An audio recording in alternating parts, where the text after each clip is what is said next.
Azad Samaj party के लोकसभा सांसद और दलित सियासत का बड़ा चेहरा चंद्रशेखर आजाद हमारे साथ हैं। सर, सुप्रीम कोर्ट ने SC/ST रिजर्वेशन के अंदर कोटे के अंदर कोटा का जो फैसला सुनाया है कि राज्य ऐसा कर सकते हैं, इस फैसले पर आपकी क्या प्रतिक्रिया है?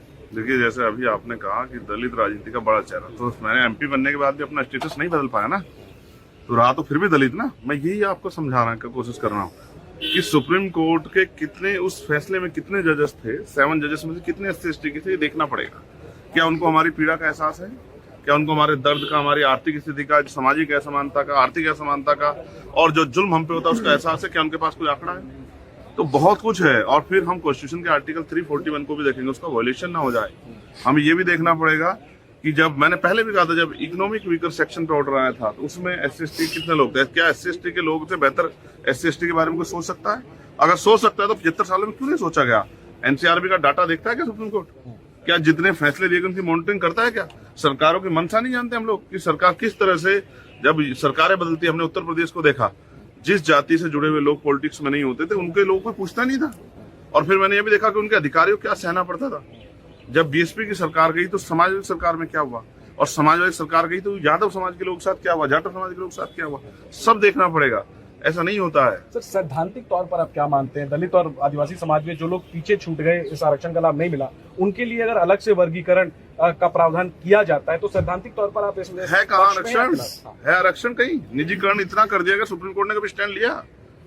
आप बताए ना, इतनी प्राइवेट जॉब्स और संविदा, लेटरल एंट्री और तमाम तरह की, सफाई कर्मचारी तक तो पक्की जॉब नहीं है। क्रीमी लेयर की बात भी कही गई, फैसला नहीं है लेकिन टिप्पणी है कि क्रीमी मैं लेयर। फिर कह रहा हूँ, कुछ भी टिप्पणी कर दीजिए, मैं कह रहा हूँ सबसे पहले वर्गीकरण सुप्रीम कोर्ट से स्टार्ट हो। 250-300 परिवार लोग मिलकर कब तक न्याय करते रहेंगे? क्या सामान्य, चलिए SC/ST OBC के लोग नहीं घुसने देते, क्या सामान्य जाति के लोगों में योग्यता नहीं है?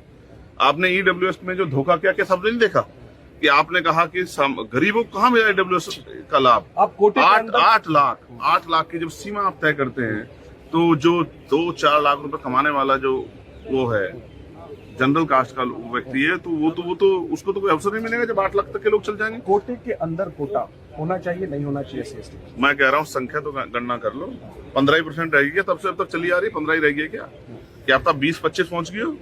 तो 15 में से देना चाहते हो? मैं कह रहा हूँ संख्या के आधार पर दे दो ना सभी लोगों को, जिसकी इतनी संख्या, किसी के साथ धोखा नहीं होना चाहिए। तो अभी इस फैसले को स्टडी करना पड़ेगा। जैसे जस्टिस बेला द्विवेदी ने उसको अपोज किया है, और इस सबसे महत्वपूर्ण मेरे लिए है कि कौन से वकील खड़े थे, उनमें कितने SC/ST के थे, कि जो जज थे उनमें कितने SC/ST के थे, क्या वो हमारे दर्द को समझते हैं या किस राजनीतिक उससे लिया गया है? बहुत चीजों पर ध्यान रखना पड़ेगा। और फिर कॉन्स्टिट्यूशन का जो आर्टिकल 341 है उसका वायलेशन ना हो जाए, हमें इसकी फिक्र करनी पड़ेगी। ठीक है, शुक्रिया चंद्रशेखर जी बात करने के लिए। तो चंद्रशेखर आजाद कहीं ना कहीं परोक्ष रूप से फैसले पर सवाल उठा रहे हैं, हालांकि ये भी कह रहे हैं कि फैसले को पूरी तरीके से पढ़ने के बाद ही टिप्पणी दी जा सकेगी। Jainendra Kumar, ABP news.